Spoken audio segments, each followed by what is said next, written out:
Cell Health, reboot your body, omega-3 oil extracted from algae, strong heart, sharp mind, healthier you. Cancer కేసులు ఎట్లా పెరుగుతున్నాయంటే, దగ్గు, జలుబు, జ్వరాలు ఎలా వస్తున్నాయో అట్లా క్యాన్సర్ కేసులు పెరుగుతున్నాయి అని చెప్తున్నారు. అన్ని దేశాల కన్నా భారతదేశంలో ఎక్కువగా క్యాన్సర్ కేసులు పెరుగుతున్నాయి అంటున్నారు. అంటే మన జీవన విధానంలో ఎక్కడ మార్పొచ్చింది? అసలు దీనికి ప్రత్యేకమైన కారణం ఏంటి? అలా ఏం లేదండి. ప్రపంచం అంతా కూడా క్యాన్సర్ కేసుల సంఖ్య పెరుగుతూనే ఉందండి. హుహు. ఇన్ఫ్యాక్ట్ భారతదేశంలో అఫీషియల్ ఎస్టిమేట్ ప్రకారం తక్కువగానే ఉందండి. భారతదేశ పాపులేషన్ 1.54 బిలియన్స్ అయినట్టయితే ICMR Indian council for medical research New Delhi వారి ఎస్టిమేట్ ప్రకారం on an average every year 1.4 to 1.5 million cancer కేసెస్లు మనకి డిటెక్ట్ చేయబడుతున్నాయి, కొత్త కేసులు. అదే చైనాలో కూడా మనకన్నా ఒక 200,000 పాపులేషన్ తక్కువ, 1.52 బిలియన్. అక్కడ 4.5 మిలియన్ క్యాన్సర్ కేసెస్ ఉన్నాయి. అంటే మనకన్నా 3 రెట్లు ఎక్కువ. సో మన దగ్గర ఎక్కువ ఏం లేదండి. ఇన్ఫ్యాక్ట్ ప్రపంచం అంతా కూడా అర్బన్ ఏరియాస్లో క్యాన్సర్ ఇన్సిడెన్స్ బాగా పెరుగుతుంది. ఉదాహరణకి యునైటెడ్ స్టేట్స్, యూరోప్, డెన్మార్క్లో మనకన్నా చాలా ఎక్కువ ప్రపోర్షన్ ఆఫ్ కేసెస్ పెరుగుతున్నాయి. United states population about 350 millions అయినట్టయితే 1.9 మిలియన్స్, అంటే మన పాపులేషన్లో 1/3. బట్ మనకన్నా ఒక 0.5 మిలియన్ క్యాన్సర్ కేసెస్ ఎక్కువ ఉన్నాయి. అంటే మనం సేఫ్ జోన్ లో ఉన్నట్లే. సేఫ్ జోన్ లో ఉన్నట్టే మన దగ్గర కూడా క్యాన్సర్ కేసులు ప్రపంచంలో అన్ని చోట్ల లాగానే పెరుగుతూ ఉంది.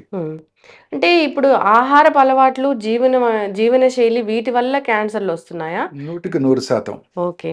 ఆహారపు అలవాట్లు, జీవన శైలి, దురలవాట్లు, పొల్యూషన్ అన్ని జీవన శైలిలో అన్ని కలిపే ఉంటాయి. Environmental factors, genetic factors. Most important environmental factors. మనం తీసుకునే ఆహారం, అన్ని రకాలుగా ప్రాసెస్డ్ ఫుడ్ తీసుకుంటున్నాము, అనేక రకాల ప్లాస్టిక్ కంటైనర్స్లో తింటున్నాము, అనేక రకాలైన కెమికల్స్ ఈ ప్రాసెస్డ్ ఫుడ్స్ని స్టోరేజ్ చేయడానికి కమర్షియల్గా వాడుతున్నారు. ఇవన్నీ కూడా రకరకాల క్యాన్సర్స్ దారితీస్తున్నాయి.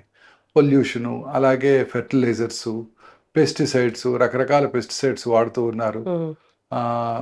అన్ని రాష్ట్రాల్లో కూడా ఇదే జరుగుతూ ఉంది. భారతదేశం అంతా కూడా స్థిరమైన వ్యవసాయం లేకుండా తాత్కాలిక గెయిన్స్ కోసం ఫెర్టిలైజర్స్, పెస్టిసైడ్స్ విపరీతంగా వాడటం, అవి భూగర్భ జలాలను కూడా కలుషితం చేసి ఆ తర్వాత అక్కడ పండే పంటలన్నింటినీ కూడా డిస్ట్రాయ్ చేసేస్తున్నాయి. ముడి బియ్యంలో ఆర్సెనిక్ ఎక్కువగా చూస్తున్నాం. ఇప్పుడు బ్రౌన్ రైస్ కూడా భయపెడుతుంది. ఎందుకంటే ఆ భూగర్భ జలాలు కలుషితమై, బ్రౌన్ రైస్ మంచిదే, బట్ భూగర్భ జలాలు కలుషితమైపోయి ఆ బ్రౌన్ రైస్లో ఆర్సెనిక్ కంటెంట్ ఎక్కువగా ఉంటుంది. ఇలా అనేక రకాలుగా ఈ పొల్యూషను, ఫర్టిలైజర్స్, అలాగే ఇవన్నీ కూడా మనల్ని కంటామినేట్ చేసేసి మనం తీసుకునే ఆహారాన్ని అనేక రకాలైన క్యాన్సర్స్కి దారితీస్తున్నాయి. అలాగే ఎన్విరాన్మెంటల్ పొల్యూషను, అర్బన్ ఏరియాస్లో ఆటోమొబైల్స్ పొల్యూషన్, తప్పించుకోలేవండి. భారతదేశం అంతా ఇదే ఉంది. ప్లాస్టిక్ యూసేజ్ విపరీతంగా పెరిగిపోతుంది. మార్నింగ్ లెగిస్తే plastic brush, synthetic toothpaste, synthetic brush, bristles, plastic bucket, plastic mug, plastic కప్పులో కాఫీ తాగుతున్నాం, ప్లాస్టిక్ కప్పులో వాటర్ తాగుతున్నాం, ప్లాస్టిక్ బాటిల్లో వాటర్ తాగుతున్నాం. అనేక రకాలుగా ఈ మైక్రో ప్లాస్టిక్స్ మన బాడీలోకి వెళ్ళిపోతున్నాయి. సో అనేక రకాలుగా అన్ని ఈవెన్ ఇప్పుడు ఉదాహరణకి పసుపుని కూడా కొన్ని రకాల కెమికల్స్తో కంటామినేట్ చేస్తున్నారు. లెడ్ క్రోమేట్ కలరు, అలాగే కారాన్ని కూడా కంటామినేట్ చేస్తున్నారు సూడాన్ రెడ్తో. ఇలా అనేక రకాల ఐస్ క్రీమ్స్లో ఎమల్సిఫైర్స్ వాడుతున్నారు. అన్ని రకాల ఫాస్ట్ ఫుడ్స్లో కూడా ఈ చైనీస్ ఫాస్ట్ ఫుడ్స్ అంటున్నారు, వాటిలో అన్ని రకాలుగా కెమికల్ సబ్స్టెన్సెస్, అజినోమోటో అన్ని వాడుతూ ఉన్నారు. ఆఖరికి పీచ్ మిఠాయి కూడా కంటామినేట్ అయిపోయింది. పీచ్ మిఠాయిని బ్యాన్ చేశారు, విన్నారు కదా కర్ణాటకలో. రోడమిన్ బి అనే కెమికల్తో కంటామినేట్ అయిపోతుంది. కలర్ రావడానికి మసాలాలన్నిట్లో కూడా అనేక రకాల క్రిమి సంహారక మందుల అవశేషాలను చూస్తున్నాం. ఇలా అనేక రకాలుగా మనం అంతా కూడాను ఈ ప్లాస్టిక్స్, ఈ కెమికల్స్ మన ఫుడ్ ద్వారా మనలోకి వెళ్ళి అనేక రకాలైన జబ్బులకు దారితీస్తున్నాయి. అంటే డాక్టర్ గారు, ఇప్పుడు క్యాన్సర్ వస్తుంది, బాడీలో తయారవుతుంది, ఒక సెల్ తయారవుతుందంటే మొట్టమొదటిగా ఈ లక్షణం ఉంటుంది, వీళ్ళకి క్యాన్సర్ వస్తుంది అనేది ఏం తెలీదా అండి మనకి? Cancers are generally silent killers madam. అంటే మన శరీరంలో ఉన్న కోట్లాది కణజాలలో ఏదో ఒక కణం అప్రతిహితంగా పెరిగిపోవటాన్ని క్యాన్సర్ అంటారు. అంటే బాడీ యొక్క రెగ్యులేటరీ మెకానిజమ్స్ దాటి ఆ కణాలు పెరుగుతూనే ఉంటాయి. పెరుగుతూ ఉన్నప్పుడు దానికి ఫుడ్ కూడా అవసరం, దానికి న్యూట్రిషన్ అవసరం. న్యూట్రిషన్ ఎక్కడి నుంచి తీసుకుంటుంది? హోస్ట్ నుంచే, అవును. ఎవరి శరీరంలో అయితే పుడుతుందో వారి నుంచే. ఉమ్, వారిలో రక్తనాళాలు పెంచి యాంజియోజెన్సిస్ అంటారు. ఆ రక్తనాళాల ద్వారా న్యూట్రియంట్స్ తీసుకొని అదే రక్తనాళాల ద్వారా శరీరంలో ఇతర భాగాలు కూడా పాకిపోయి ఉమ్, మెటాస్టాసిస్ అంటారు. ఉమ్, అంటే ఇంకో వేరే ఏరియాస్లో ఉమ్, బ్రెస్ట్లో క్యాన్సర్ వస్తే లంగ్కో లివర్కో పాకుతున్నట్టు ఉమ్, పాకిపోయి మన ఓన్ బాడీ మీద, ఉమ్. పేషెంట్ బాడీ మీద పారసైట్ అయ్యి ఆ న్యూట్రియంట్స్ తీసుకొని పెరుగుతూ ఉంటుంది. అంటే ఒక లక్షణము ఫీవర్ కానీ వాళ్ళలో కాన్స్టిపేషన్ ఉండడం కానీ అట్లా ఏం ఒక లక్షణం బట్టి క్యాన్సర్ వస్తుంది అని చెప్పలేము. చెప్పలేం మేడం. ఉమ్, ఇప్పుడు క్యాన్సర్ లక్షణాలు ఏముండవు, సైలెంట్గా పెరుగుతూ ఉంటాయి. ఉమ్, ఒక స్టేజ్ వచ్చాకే సిమ్టమ్స్ కనబడతాయి. ఉదాహరణకి లంగ్ క్యాన్సర్ ఉంటుంది, లంగ్లో పెరుగుతూ ఉంటుంది, స్లోగా పెరుగుతూ ఉంటుంది, కూడా కనబడదు, నొప్పి కలిగించదు, రక్తనాళాల ద్వారా బ్రెయిన్కి పాకుతుంది, అక్కడ డయాగ్నోస్ చేయబడుతుంది. ఎస్. అలా క్యాన్సర్ సైలెంట్ కిల్లర్ అండి. ఉమ్, కానీ చిన్న చిన్న మార్పులు వస్తూ ఉంటాయి. ఆ మార్పుల్ని అశ్రద్ధ చేయకుండా మనం డాక్టర్ దగ్గరికి వెళ్ళాలి. ఆ మార్పులు ఎంత సటిల్గా ఉంటాయంటే ఉమ్, చాలామంది వాటిని అశ్రద్ధ చేస్తారు. ఉమ్, ఉదాహరణకి ఓరల్ క్యావిటీ, బ్రెయిన్ ట్యూమర్ అనుకున్నాం, పైనుంచి కిందకి వెళ్దాం. ఉమ్, బ్రెయిన్ ట్యూమర్ ఉందనుకోండి, బ్రెయిన్ ట్యూమర్లో ట్యూమర్ వచ్చిన లొకేషన్ని బట్టి, ఉమ్, ట్యూమర్ యొక్క సైజుని బట్టి, ట్యూమర్ ఎంతవరకు ఇంక్రీస్డ్ ఇంట్రాక్రేనియల్ ప్రెషర్ కలిగించింది అన్న దాని మీద సిమ్టమ్స్ ఉంటాయి. ఉమ్, ఉదాహరణకి కామన్ సిమ్టమ్ హెడేక్ అంటే ఉమ్, అర్లీ మార్నింగ్ హెడేక్, ఉమ్, పొద్దున్నే లేవగానే హెడేక్, లేకపోతే హెడేక్తో ఏ పొద్దున్నే 4 3 నిద్ర లేవటం, ఉమ్, హెడేక్ యొక్క ఇంటెన్సిటీ రోజు రోజుకి పెరిగిపోవటం. అది మార్నింగే హెడేక్ ఇంటెన్సిటీ పెరిగిపోతుంది. వారం రోజుల క్రితం ఇంత సివియర్గా లేదు, ఇప్పుడు చాలా సివియర్గా ఉంటుంది. అప్పుడు ఒకటి చిన్న ట్యాబ్లెట్ వేసుకుంటే తగ్గిపోయింది, ఇప్పుడు 2 ట్యాబ్లెట్లు వేసుకోవాల్సి వస్తుంది.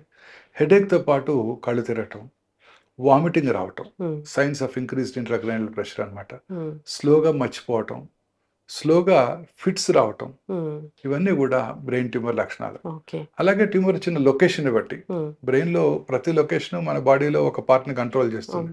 ఉదాహరణకి చెయ్యి మూమెంట్ని కంట్రోల్ చేసేది, రైట్ సైడ్ చెయ్యి మూమెంట్ కంట్రోల్ చేసేది లెఫ్ట్ సైడ్ పెరటల్ ఏరియాలో ఉంటుంది. ఉమ్, అక్కడ ట్యూమర్ వచ్చింది అనుకోండి, ఈ చెయ్యి పడిపోతుంది. ఉమ్, చిన్న మెదడులో వచ్చింది అనుకోండి, ఆల్కహాల్ తాగిన వాళ్ళు ఎట్లా నడుస్తుంటారో అట్లా నడుస్తుంటారు.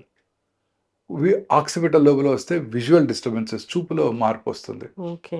ఫ్రాంటల్ ఏరియాస్లో కనుక వచ్చినట్టయితే కొంచెం విపరీతంగా ప్రవర్తిస్తుంటారు. అందరి ముందు సడన్గా డ్రెస్ చేంజ్ చేసుకోవటం, ఆ, అందరి ముందు వాష్రూమ్కి వెళ్లకుండానే యూరిన్ పాస్ చేసేయటం. ఉమ్, కొన్ని ఏరియాస్లో స్పీచ్ ఏరియాలో వచ్చింది అనుకోండి, అంతా బాగానే ఉంటుంది, అంతతో బాగానే ఉంటూ ఉంటారు, అన్ని మాటలు వింటుంటారు, కానీ మాట రాదు, ఉమ్, స్పీచ్ ఏరియా ఎఫెక్ట్ అవుతుంది. ఇలా వచ్చిన లొకేషన్ బట్టి సిమ్టమ్స్ ఉంటాయి. ఉమ్.